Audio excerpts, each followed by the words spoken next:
The broken starship girl. The sky was purple, not the soft kind of purple you see at sunset. This one was heavy and full of smoke. A starship had crashed into the side of a quiet, ruined city. Metal was still hot. Glass was still breaking. From the wreck, something moved. Slowly, carefully. It was a girl, not a normal girl. She was alien, with skin like silver marble and eyes that glowed a faint blue. One of her legs was broken. Her left arm, fully robotic, sparked with short circuits. She coughed and dragged herself out of the smoking ship. Her name was Vera. Vera had been born in a proud warrior race. Her people believed in strength, in perfection. If you were born weak or broken, you were cast out. And Vera was broken. She had a disease in her body. It made her muscles freeze, made her brain slow down sometimes. Her people tried to fix her with machines, robotic limbs, nerve implants, metal parts. But nothing really worked.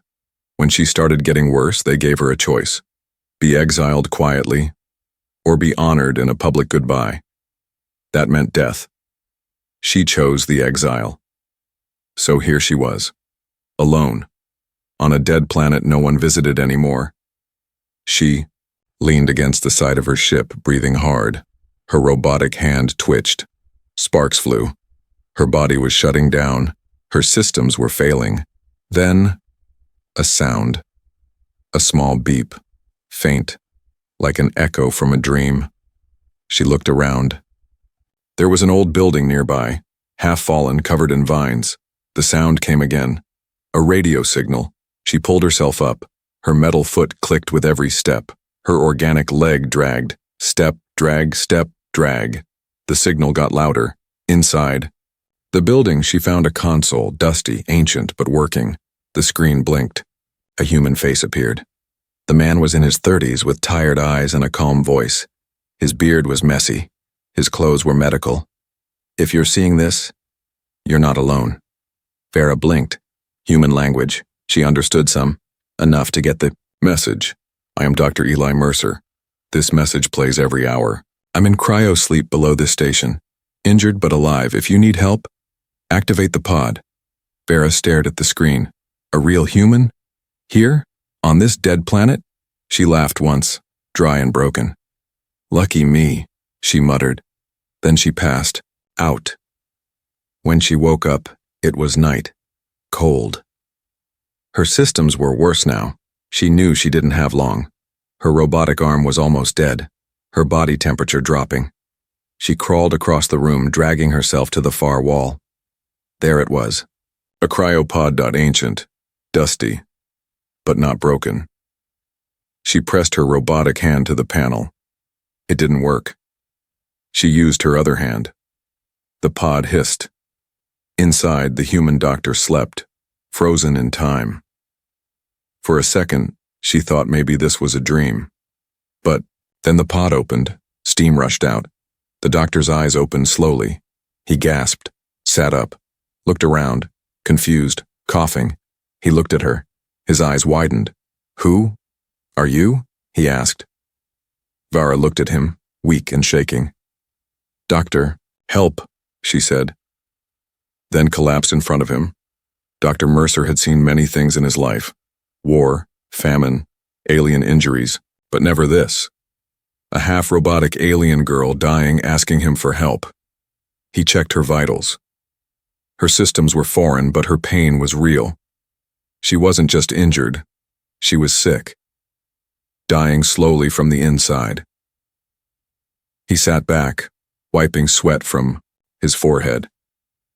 You're not just hurt, you're running out of time. She opened one eye. Then, fix me. He smiled nervously. No pressure, huh? She gave the smallest smile back. Human humor. Weird. But as he began working, scanning her body, trying to understand the tech inside her, he realized something else. This wasn't just any alien. This was someone her people had left behind. Someone they didn't want fixed. And someone, somewhere, would not be happy she was still alive. The doctor who shouldn't exist, Vara, woke up gasping. Not the soft kind of gasp after a bad dream, the sharp, painful kind that reminded you were still alive. And still dying. The room was bright now. Strange lights buzzed softly above her. She blinked. Medical lights. Human design. The air smelled like old metal and new hope. She turned her head. It hurt. A man was leaning over her. Human. Brown hair, tired eyes, scruffy beard, and holding a scanner like it was part of his arm. His hands moved quickly, gentle but confident. "You're awake," he said. She tried to sit up. Couldn't. Her body was too weak. "Don't move," he said quickly. "You've got more broken parts than my grandma's toaster." She blinked. "Toaster?" he chuckled. "Yeah, it's like a small fire machine humans use to burn bread. Honestly, I never understood why we do that." She stared at him blankly. He coughed. "Never mind. I'm Eli, Dr. Eli Mercer." She nodded slowly. "Vera. Nice to meet you, Vera. Sorry about the pain. Your systems are fried, and not the tasty kind." 2 hours later, Vera was awake, alert, and deeply suspicious. Dr. Mercer moved around the old lab like a man trying to find his socks in a minefield. Nothing was where it should be. Half the tech was broken. The other half didn't even belong to this century. "You're not just a doctor," Vera said. "You're old." Eli raised an eyebrow. "Thanks. Very kind." "I mean your cryopod. It's from the last human fleet. That war ended 100 years ago." "Try 210, he said without looking up. "I was part of the Ark Mercy, medical ship. We were attacked, crashed here." "And nobody came for you?" "Apparently not," he said, smiling bitterly. "They either forgot me or they thought I was dead." Farah stared at him. Something felt wrong. Not about him. About this place. This lab shouldn't have power. The AI system should have shut down decades ago. But it was still running, still scanning, still healing. Why? Later, that night Ellie watched Vera sleep. Not in a creepy way and in a worried, doctory way. Her systems were unstable. Her robotic parts were overheating. Her organic ones were shutting down. He scanned her DNA earlier. What he found made him sit down hard. She wasn't just sick. She was designed to die. A rare genetic condition, fully treatable, if you weren't part of her species. Her people had strict bio laws. No genetic changes. No DNA repair. No playing God. Which meant if anyone tried to save her with genetic editing, they'd both be considered criminals and executed. The next morning, Vara sat up slowly, her robotic arm twitching. "You look like you haven't slept," she said. "I didn't," Eli replied. "You're complicated," she smirked. "I get that a lot." He showed her the scan. "Your condition. It's genetic. I can treat it, but I have to rewrite some code in your cells." Vara's eyes darkened. "That's illegal. Not here. Not to you." He nodded. "But to your people. It's a death sentence." Vara didn't speak for a long time. Finally, she said, "Do it." Eli frowned. "You sure?" She looked at him, voice calm. "I was already sentenced to die, might as well go out fighting." That afternoon, the lab shook suddenly. Lights flickered. Alarms flashed. Vara jumped. "What was that?" Eli checked the console. "Someone scanning this area, from orbit." "From space?" Vara stood up fast, then stumbled. Eli caught her. "Easy. You're still recovering." Vara's face had gone pale. "They found me." "Who?" "My people." Eli's heart skipped. "You said you were exiled." "I was. But if I get healed, if I come back fixed, they'll think I broke the law. And they'll erase me. Not just kill, erase like I never existed." Evening, they moved to the underground level of the lab, an old war bunker left behind by forgotten species. Eli set up a hidden treatment pod. He worked fast, mixing alien tech with his human tools. Vara watched him in silence. "You're not scared?" he asked. "Of dying?" "No. Of living. Maybe. Eli looked at her. You've got more fire in you than most people I know. Vera laughed once. Careful, doctor. You're starting to sound like a hero. He shrugged. I'm just trying to save one life. Yours. Final scene, the treatment, was ready.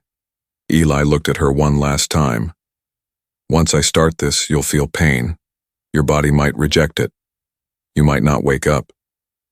Vera lay down. I wasn't supposed to be born. I've been rejected my whole life. She reached for his hand. Let's see what happens when someone doesn't give up on me. Eli nodded. Okay. He started the treatment. The machine lit up. Sparks flew. Vera screamed once, then silence. The screen showed her vitals dropping. Eli stared, frozen. Come on. Come on. The door behind him slammed open. He turned. A shadow stood there. Alien armor, glowing weapons. A voice hissed, "Step away from the girl." The cure and the lie smoke filled the lab. Sirens blared softly in the distance, and on the table in front of Dr. Eli Mercer. Vera wasn't moving. The treatment had failed, or at least it looked like it. Her body was still. Her eyes were shut. The machines monitoring her vitals were confused. One said she was alive, one said she wasn't. That never happened, and standing at the door watching everything with cold, judgmental eyes was a soldier, alien armor, black like shadow, tall, broad-shouldered, a glowing crest on his helmet, Vara's species, a watcher, not a rescue team, not a family member, a hunter. Eli stood slowly, hands raised. She's hurt. I'm a doctor. That's all. The soldier's voice came through a translator. You tampered with her genetics. I saved her life. You violated our laws. She is now classified as impure. Eli's jaw clenched. She was dying. That was the will of her bloodline. He moved closer. Eli stepped between the soldier and Vera. You'll have to kill me first. The soldier didn't reply. He raised a small device and vanished into thin air. Just gone. Eli looked down at Vera, breathing heavily. And then her fingers twitched. Hours later, Vera woke up choking. Her lungs fought like they'd never breathed before. Her skin was sweaty, her eyes blurry. Eli rushed to her side. Vera, easy, breathe slow. Your body's fighting the rewrite. She coughed. I saw something. You were unconscious. No, I saw something. Her voice trembled. My memories, they weren't mine. Eli looked confused. What do you mean? She stared up at the ceiling. There was a room, a white room, a chair, needles, voices. Eli frowned. What kind of voices? Vara's face twisted. My family. Flashback, told through Vara's memory, perfect for animation or voiceover visuals. She's strapped to a chair, cold metal on warm skin. A scientist, her uncle, was holding a scanner. A woman, her mother, stands behind a glass wall. They're not angry, just disappointed. Her genes are defective, the uncle says. Then rewrite them. Her mother replies, I can't. It's against the code. She's my daughter. She won't be when this is over. Vera, barely 12, looks up. What's happening to me? No one answers. Back in the present, Vera sits up fast. She grabs Eli's arm. They knew. My family knew I was broken before I even grew up. They programmed my body to fail. Eli's eyes go wide. What? They could have fixed me when I was a child, but instead, they made it worse, so I wouldn't become a problem. Eli takes a step back. He feels cold all of a sudden. They wanted you dead before you were even grown. Vera nods. They never exiled me. I wasn't kicked out. She looks him dead in the eyes. I was sent here to die. Later that night, the lab is quiet now. Too quiet. Vara sits alone, her robotic arm recharging slowly. Eli watches her from across the room, working on a data drive. He's scanning her memories again, looking for proof. He finds something. "Vara," he says. "Come look." She walks over, still shaky but stronger now. The scan shows a memory file locked deep in her neural core, encrypted, hidden from her conscious mind. Eli breaks the lock. A video plays. It's her mother again, but this time she's speaking directly to the camera. "If you're seeing this, Vera, then either you survived longer than expected, or the doctor broke protocol. I'm sorry, I did love you, but our kind does not tolerate weakness. If you had grown, lived, you would have become dangerous. You feel too much, think too much. You would have questioned everything. So I chose the kindest death I could give. No pain, no shame, just quiet, forgetting." Vara didn't cry. She didn't speak. She just stood there, eyes blank, as the truth hit her like a comet. They didn't want her to be healed. They wanted her to disappear.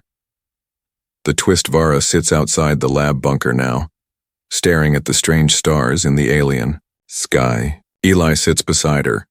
No words are spoken for a while. Then she says, "I think there's a tracker in me."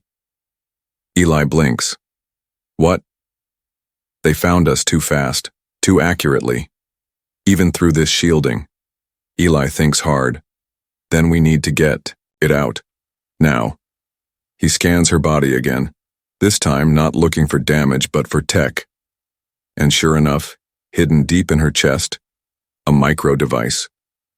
Old, advanced, and dangerous. He extracts it slowly. Vara watches, barely breathing. As soon as it's out, the lab lights dim, then explode.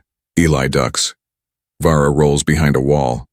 A laser blast hits where they stood seconds ago. They're under attack. From the sky. Vara and Eli flee the lab. Outside, a sleek black ship hovers silently in the clouds above. It shines a bright white light over the bunker, scanning everything. "They're going to wipe the site," Vera says. "Then we need to run." They escape into the ruins of the city. The tracker device lies smoking behind them, sparking with purple fire. Back on the ship above, a new voice speaks into the comms. She's survived the rewrite. And now, she remembers everything. Protocol Omega is authorized. The screen goes black. Hunted by her own kind, ash and dust followed them like shadows. Vara and Eli ran through the broken city ruins, her metal foot clicking on cracked stone, his boots slipping on wet moss from a long-forgotten rainstorm. Above them, the black alien ship circled slowly like a shark that smelled blood. "They won't stop," Vera said, panting. "Not until I'm dead." "They'll have to catch us first," Eli replied, gripping the case that held the extracted tracker, and now deactivated but still warm. Suddenly, a blast. The ground exploded behind them. Debris flew. A wall collapsed, nearly burying them. They dove for cover. Eli groaned. "I think I broke something." Vara checked his leg. Nothing broken, just bruised. Fantastic. My favorite flavor of pain.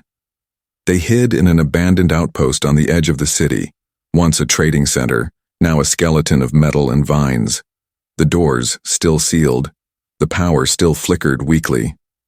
Inside, Eli collapsed against a wall. Vara stood by the window, staring at the sky. Her hand twitched again, not from damage but from anger. "I thought, maybe once they saw I survived, they'd leave me alone," she said. Eli looked at her.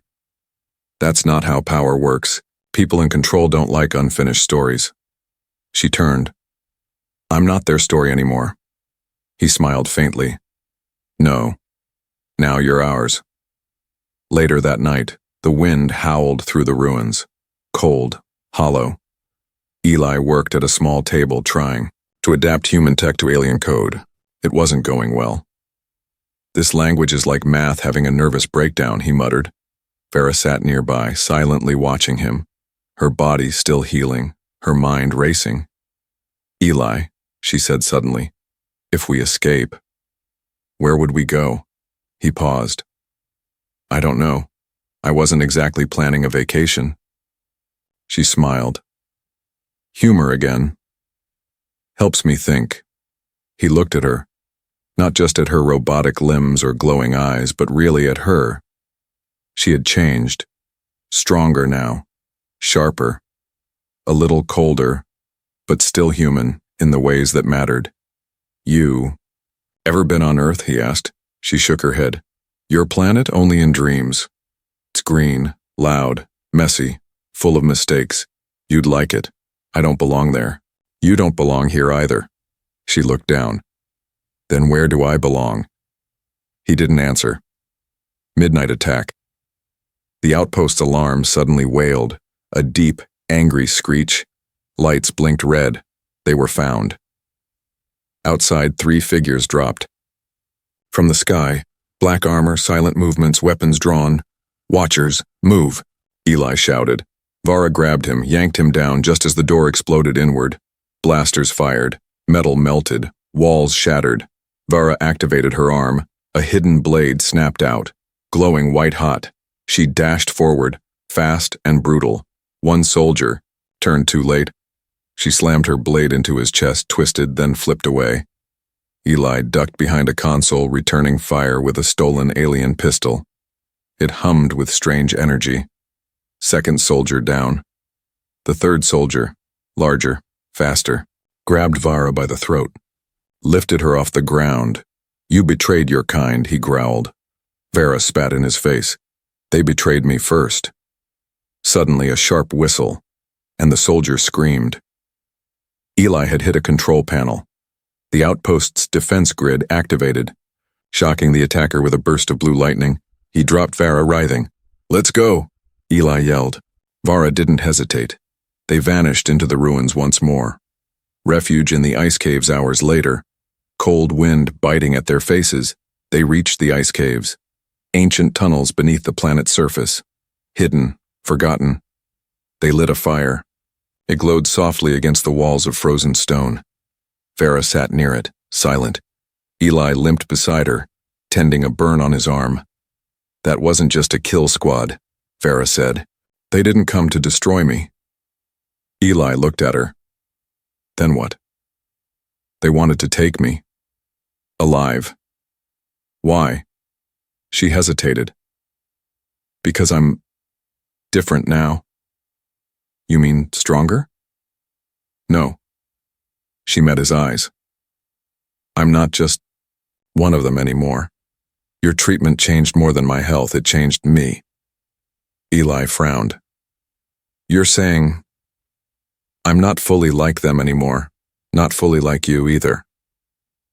She tapped her chest. I'm a hybrid now. Eli stared. They might see me as a threat or a weapon or both. Emotional tension. The fire crackled between them. Vara spoke softly. You know, I've never been touched kindly before. Eli looked up. What do you mean?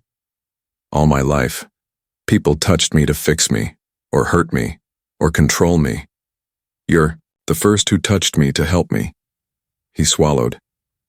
I'm not sure I deserve that praise. I broke every law doing it. She reached out, brushed her fingers against his hand. Some laws deserve to be broken. Their hands stayed there, neither moved, neither pulled away. The signal, a soft beep, interrupted the moment. Eli checked the scanner. It showed a strange signal. Not alien. Not watcher. Something else. What is it? Vara asked. It's human, he said. Encrypted message. From orbit. A ship? Maybe. Or a base. He played the message. Dr. Mercer, if you're alive, you're not alone. We received your signal. Reinforcements arriving in 48 hours. Stay hidden. Trust no one, even the girl. The message cut off. Eli froze. What? What does that mean? Vara stepped back. Her expression darkened. They don't trust me. You saved me. But I'm not fully human. Eli looked at her, torn. Outside, the stars burned brighter than ever. The real enemy, the ice caves, were no longer quiet. Every few hours, a pulse trembled through the walls and like a heartbeat. Something was getting closer. Something big. Eli could feel it in his bones. He hadn't slept much. Neither had Vera. Since that mysterious human message came through, the one that warned him not to trust her, everything had changed. There was space between them now. Not physical, emotional, unspoken, uncomfortable. But the silence didn't last. A dangerous visitor Vara sat cross-legged near the fire, sharpening a blade from melted scrap. Eli was reviewing satellite scans when suddenly, a deep thud echoed through the cave. Vera jumped to her feet. Eli froze. That wasn't natural. Nope, she said. That was a drop pod landing. They raced to the entrance, peeking. Out from the frozen mouth of the cave, they saw it.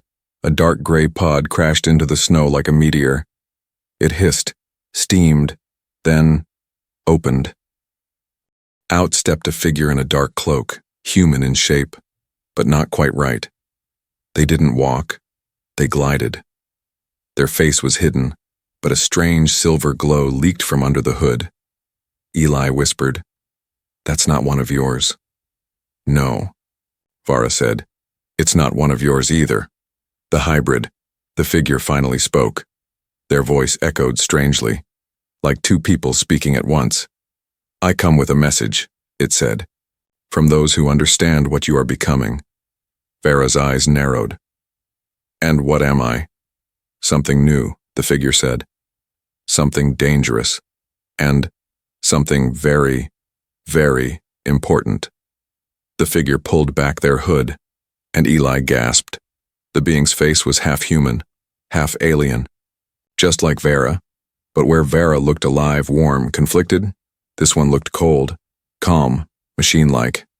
"I am called Vex, first of the integrated." "The what?" Eli asked. "The ones your kind created in secret. Quiet projects. Buried. Experiments. You call us failed. We call ourselves the future." Vara stepped forward. "What do you want from me?" "Not from you," Vex said. "With you. They will kill you soon. Both sides. Your people.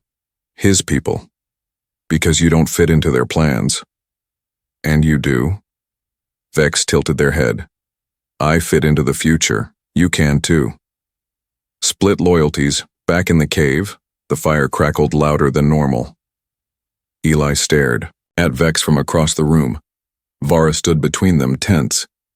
"You're saying there's an entire group of hybrids like you?" she asked. "Scattered," Vex said. "But waking, one by one. Each time your kind meddles with DNA, one of us is born." "And what? You want me to join your secret club?" Vex nodded. "Or die alone." Eli scoffed. "You don't get to. Show up with creepy lighting and offer ultimatums." Vex turned to him. "You made her this way. Did you think she'd remain unchanged?" Vera finally spoke, quiet, controlled. "Why now?" "Because the final war is coming," Vex said. "And you will be the symbol both sides want to control." The betrayal clue later that night, Vex left, vanishing back into the snow with a whisper. "You have 2 days to choose," they said. Eli sat near the dying fire, eyes locked on the flames. Vara stood behind him. "They think I'm some kind of symbol," she said. "You're not," Eli said. "You're not listening. I am. I was built to die, then rebuilt to live. You gave me that second half, now I'm not theirs. Or yours." Eli turned sharply. "I never tried to own you. But your people might," she said. She tossed him a data chip. "I found this in your bag." He looked at it, paused. "This isn't mine." She stared. "It was hidden. Same encryption as the message that told you not to trust me." Eli stood slowly. "You think I'm a spy?" "No. I think someone's using your identity to send messages, track us, maybe worse." "Then we've got a third player in the game," Eli muttered. Vera didn't reply. Incoming threat. The next day, the sky changed. No clouds, no sun, just a shimmering black field above the horizon. A fleet. One ship, then 2, then 10, alien warships. Vera stared. That's not just a search party. Eli's stomach dropped. That's an execution squad. Suddenly, boom.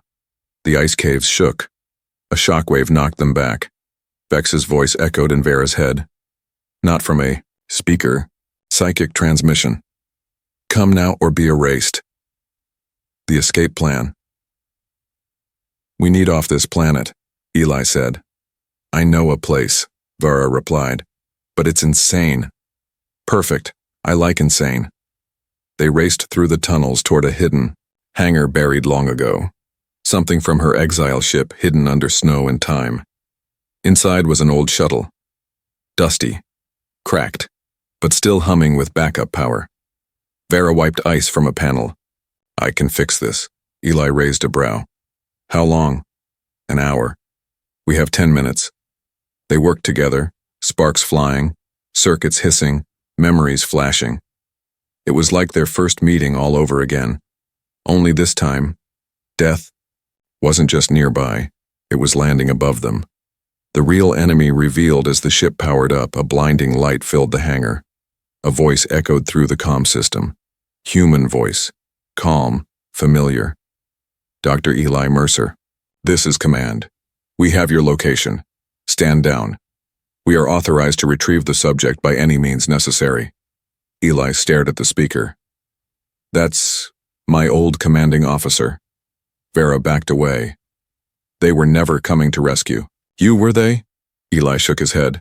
They were waiting, watching, using me to lead them to you. The ship above the hangar doors opened fire. The ceiling cracked. Eli grabbed her hand. We're not their weapons. Vera tightened her grip. No, we're their mistake.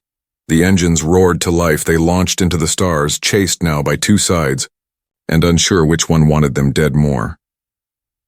Love in the void space. Cold. Black. Infinite. The kind of darkness that doesn't just surround you, it eats you alive, one thought at a time. The shuttle had escaped the planet, but barely. Damage. Alarms still blinked red.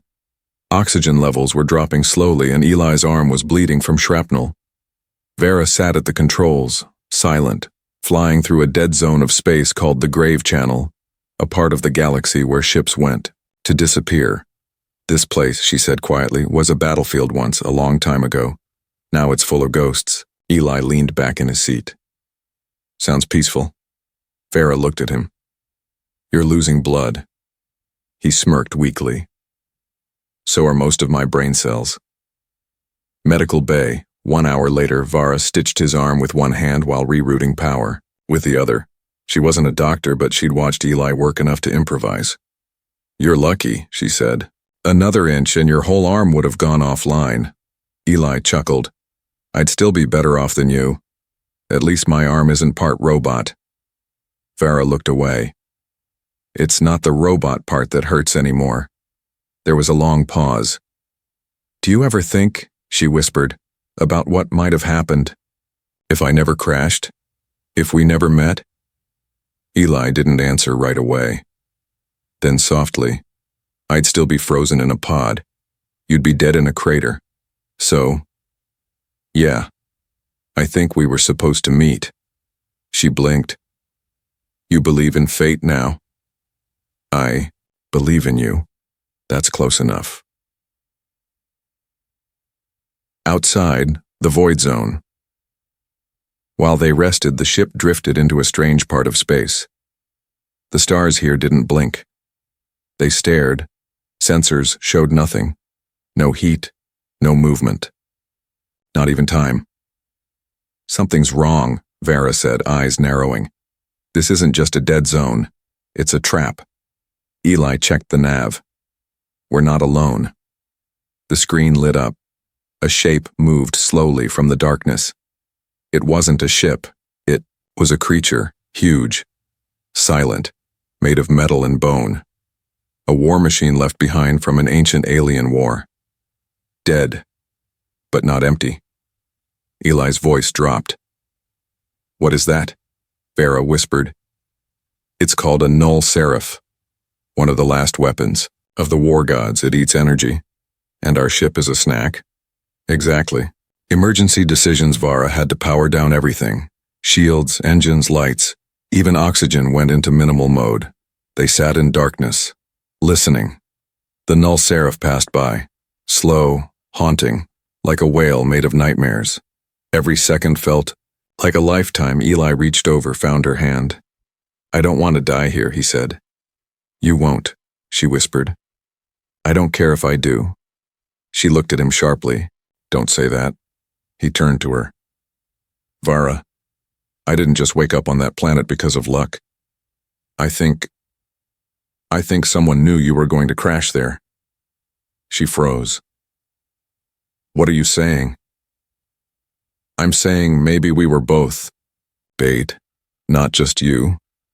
Emotional breakpoint. Later, in the sleeping quarters, barely a closet with blankets, they sat close.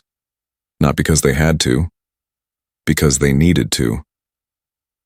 Vara stared at the small, glowing light on the ceiling. "Do you think love is a weakness?" Eli replied without thinking. "No, but it hurts like one." She looked at him. "Then why do you keep saving me?"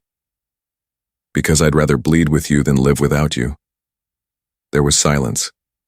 Then she whispered, "I think I'm falling for you."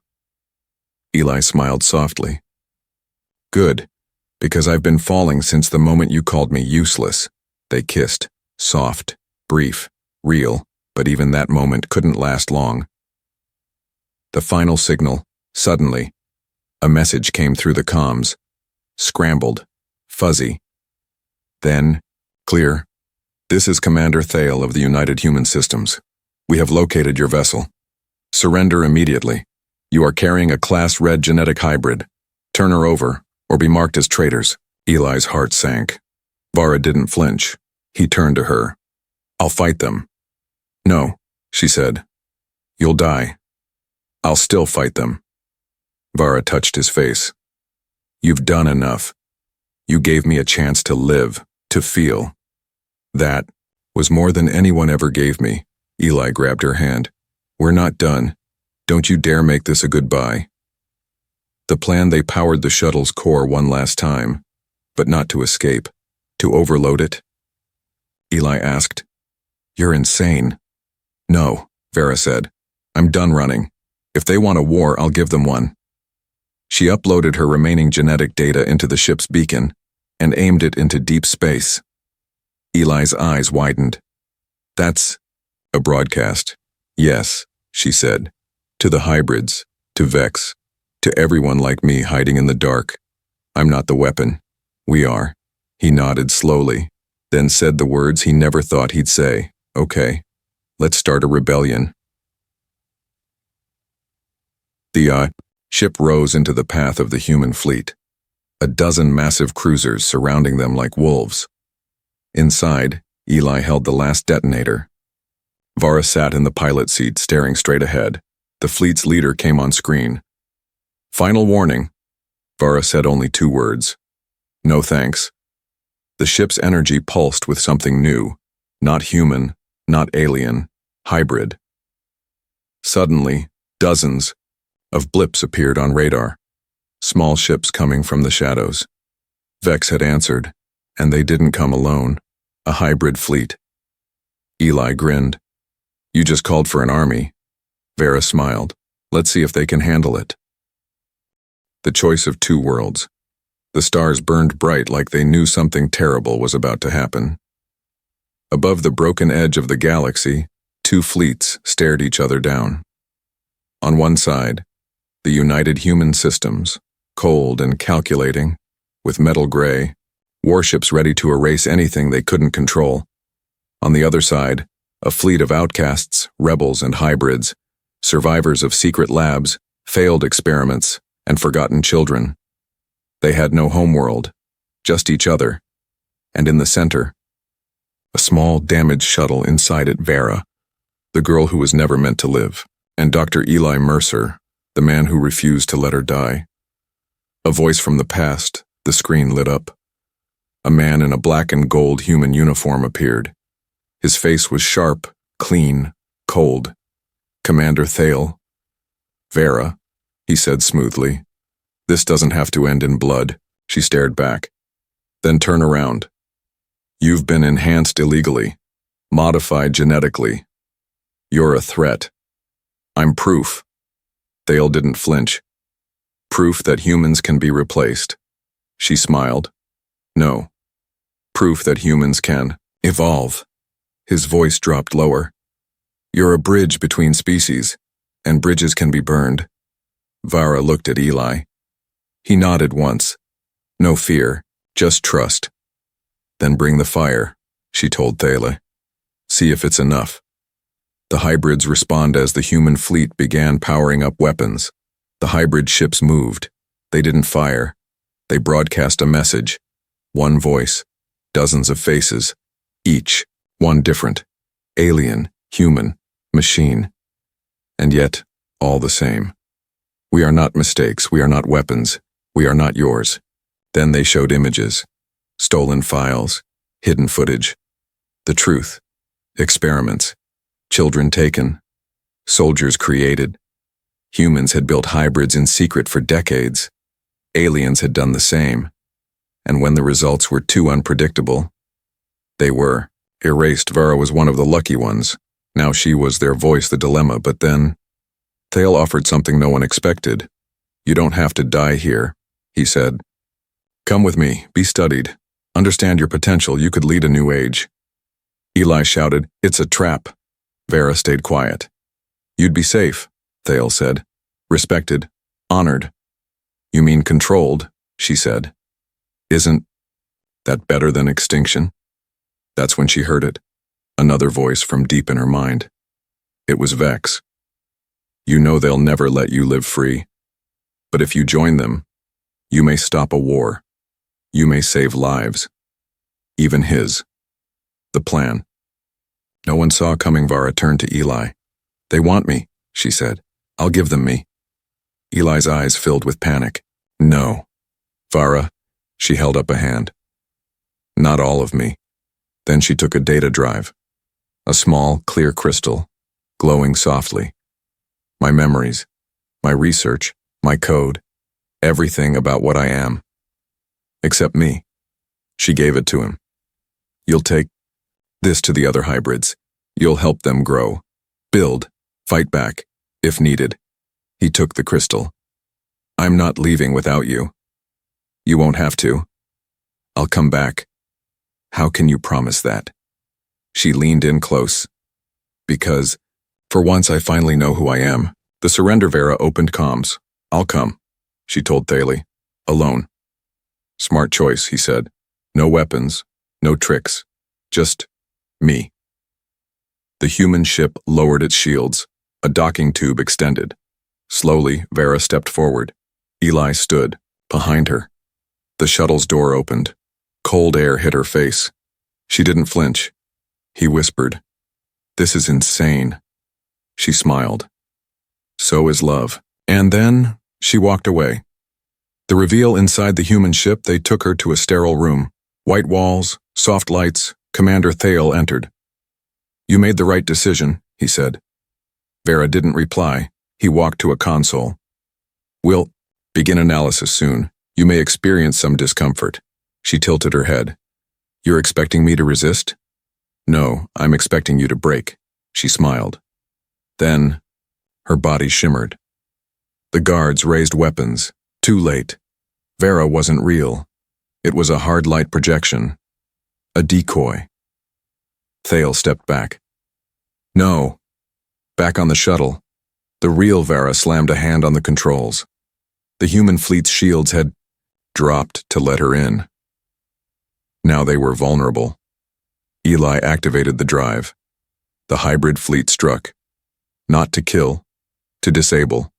Precise, clean, non-lethal, but devastating. Thale's command ship went dark. Engines offline, power neutralized, weapons gone. The war ended before it began. One last decision. Ellie and Vara stood on the bridge of the hybrid flagship now, surrounded by survivors, fighters, dreamers. Vex appeared via holo. You could lead.